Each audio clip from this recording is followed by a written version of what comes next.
வணக்கம். Delta journalist செய்திகளில் இன்றைய முக்கிய செய்திகள். விடுதலை புலிகள் மீதான தடையை மேலும் 5 ஆண்டுகளுக்கு நீடித்து மத்திய அரசு உத்தரவு பிறப்பித்துள்ளது. மும்பையின் காட்கோபர் பகுதியில் 100 அடி நிலத்தில் வைக்கப்பட்டிருந்த ராட்சத இரும்பு விளம்பர பலகை சரிந்து பெட்ரோல் பங்க் மீது விழுந்ததில் உயிரிழந்தவர்களின் எண்ணிக்கை 14ஆக உயர்ந்துள்ளது.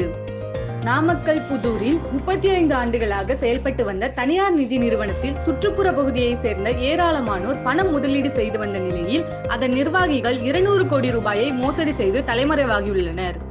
பாகிஸ்தான் அரசுக்கு எதிராக விலைவாசி உயர்வை கண்டித்தும் மின்சாரத்திற்கு வரிவிலக்கு மற்றும் கோதுமை மாவுக்கு மானியம் கோரியும் பாகிஸ்தான் ஆக்கிரமிப்பு காஷ்மீர் பகுதியில் 5வது நாளாக மக்கள் போராட்டத்தில் ஈடுபட்டனர்.